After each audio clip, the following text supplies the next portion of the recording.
चर्चा आहे। पण सध्या तरी अशोक चव्हाण हे एकटेच भाजपमध्ये प्रवेश करतात।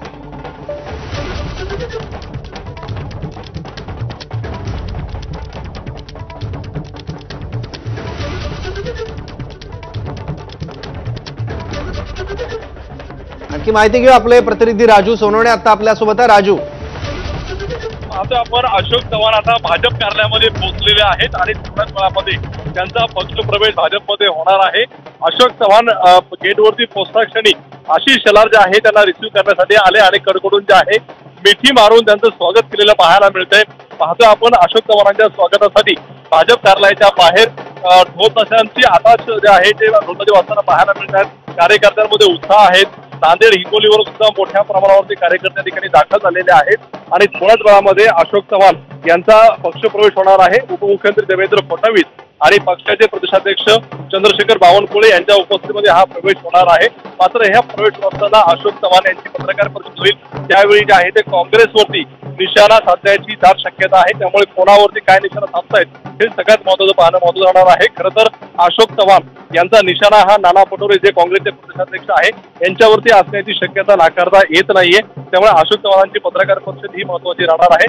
त्याचसोबत अशोक चव्हाण यांच्यासोबत आपण पाहतोय की अमर राजूरकर जे आहेत ते सुद्धा पक्षप्रवेश करणार आहेत। अमर राजूरकर हे त्यांचे खंदे समर्थक आहे, माजी आमदार आहेत, ते यांचा आज प्रवेश होणार आहे। मात्र काही आमदार आणि काही नेते यांचा प्रवेश जो आहे तो आज न होता भविष्यामध्ये होऊ शकतो आणि तशा प्रकारच्या हालचालींना सुद्धा सुरुवात झाल्याची सूत्रांची माहिती आहे। त्यामुळे आता अशोक चव्हाण अमर राजूरकर जे आहेत ते पक्ष कार्यालयामध्ये भाजपच्या पोहोचलेले आहेत। त्या ठिकाणी आशिष शेलार आहेत, त्याचप्रमाणे हर्षवर्धन पाटील सुद्धा जे पहिले काँग्रेसचे होते ते सुद्धा भाजपमध्ये गेले होते ते सुद्धा आता उपस्थित आहेत आणि थोड्याच वेळामध्ये उपमुख्यमंत्री देवेंद्र फडणवीस आणि चंद्रशेखर बावनकुळे पोहोचतील आणि त्यानंतर या पक्षप्रवेशाला जे आहे ती सुरुवात होणार आहे। त्यामुळे अशोक चव्हाणांचा पक्षप्रवेश आजच्यासाठी हा सगळ्यात मोठा राज्यातल्या घडामोडींसाठी असणार आहे। त्यासोबत काही सुद्धा छोटे मोठे पक्षप्रवेश होणार आहेत। वंचितचे सुद्धा 2 नेत्यांचे पक्षप्रवेश होणार आहे, जे लोकसभा आणि विधानसभा लढले होते त्यांचाही आज पक्षप्रवेश भाजपमध्ये होणार आहे। मात्र अशोक चव्हाणांचा पक्षप्रवेश दरम्यान त्यांची भूमिका नेमकी काय आहे, काँग्रेसवरती का टीका करतायत, काँग्रेस का त्यांनी सोडली, हे पाहणं सगळ्यात महत्त्वाचं राहणार आहे। सौरभ, बरोबर राजू, धन्यवाद या माहितीबद्दल। एक मोठी बातमी येते या क्षणाची। भाजपमध्ये प्रवेश करताना उपमुख्यमंत्री किंवा सार्वजनिक बांधकाम विभाग मिळावा असा अशोक चव्हाणांचा प्रस्ताव होता अशी सूत्रांची माहिती आहे। मात्र भाजपच्या एका मोठ्या नेत्याचा या प्रस्तावाला विरोध होता अशी ही माहिती आहे। या विरोधानंतर चव्हाणांना राज्यसभा आणि एक विधानसभा देण्याचा प्रस्तावाला राज्याच्या राजकारणात अशोक चव्हाण यांचं नेहमीच वजन राहिलंय। त्यामुळे राज्याच्या राजकारणात सहभागी होण्यासाठी अशोक चव्हाण यांचा प्रयत्न होता। भाजपच्या मोठ्या नेत्यांनी विरोध केल्यावर त्यांना राज्यसभा देण्यात आल्याची सूत्रांची माहिती आहे। भाजप नेत्याच्या विरोधानंतर चव्हाणांना राज्यसभा देण्यासंदर्भात एकमत झाल्याची माहिती आहे। याबद्दल पुन्हा एकदा आपण जाणून घेऊयात आपले प्रतिनिधी राजू सोनवणेकडून। राजू,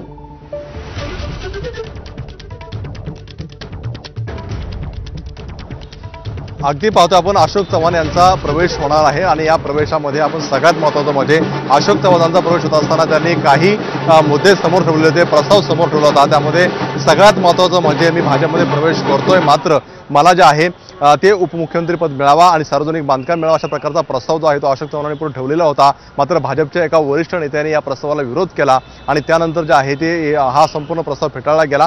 त्यानंतर जे आहे ते राज्यसभा देऊ आणि त्यासोबतच एक विधानसभा जे आहे ते घरामध्ये देऊ अशा प्रकारचा प्रस्ताव जो आहे तो अशोक चव्हाणांना देण्यात आल्याचं सूत्रांनी सांगितलेलं आहे। त्यामुळे राज्यसभा अशोक चव्हाणांना मिळणार आहे आणि घरामध्ये एक विधानसभा मिळणार आहे। कुठेतरी आपण पाहिलं की राज्याच्या राजकारणामध्ये अशोक चव्हाण यांचं नाव महत्त्वाचं आहे, ते मुख्यमंत्री राहिलेले आहेत, अनेक महत्त्वाची खाती सुद्धा त्यांनी सांभाळलेली आहेत। मात्र ही सगळी खाती सांभाळत असताना कुठेतरी जे आहे ते अशोक चव्हाण यांना राज्यसभा देत असल्यामुळे राज्याचा कनेक्ट जो आहे तो तुटणार आहे। त्यामुळे कुठेतरी अशोक चव्हाण यांना राज्यसभा मिळते, त्यामुळे त्यासोबतच कुठेतरी राज्याचा कनेक्ट सुद्धा जो आहे तो तुटताना पाहायला मिळतोय। त्यामुळे आता यापुढे आणखी काही प्रस्ताव अशोक चव्हाणांकडे मिळतोय का आणि त्यावरती भाजपकडनं काही दिलं जातंय काही पाहणं सुद्धा महत्त्वाचं राहणार आहे।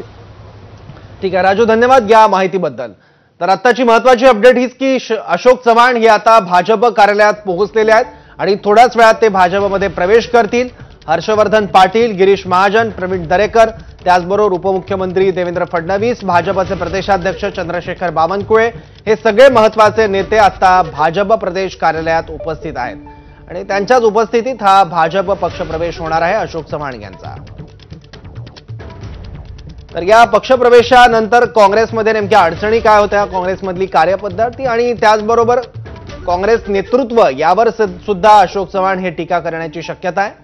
आणि आता जी माहिती सूत्रांकडून येते आहे त्यानुसार सार्वजनिक बांधकाम विभागासाठी अशोक चव्हाण हे आग्रही होते, पण भाजपमधल्या काही वरिष्ठ नेत्यांचा त्याला तीव्र विरोध होता, त्यामुळे राज्यसभा देण्याचं ठरलं। त्यामुळे अशोक चव्हाणांच्या पदरी एक राज्यसभा आणि एक विधानसभा पडण्याची शक्यता आहे। राज्यातलं एक मोठं नेतृत्व आहे अशोक चव्हाण, त्यामुळे राज्याच्या राजकारणात सक्रिय राहण्यासाठी त्यांचे प्रयत्न आहेत आणि त्या दृष्टीने एक राज्यसभा आणि एक विधानसभा त्यांना देण्यात आलाय।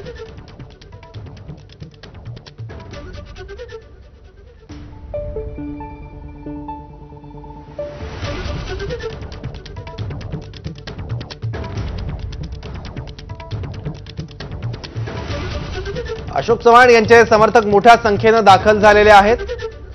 भाजप प्रदेश कार्यालय परिसरात अशोक चव्हाण यांच्या समर्थकांनी सकाळपासूनच गर्दी करायला सुरुवात केलेली आहे। जोरदार घोषणाबाजी देखील केली जाते।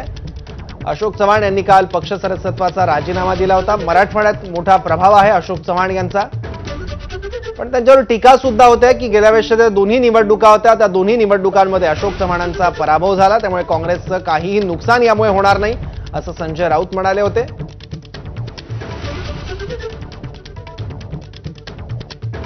पण आता या पक्षप्रवेशानंतर अशोक चव्हाण यांच्या पदरी काय पडतं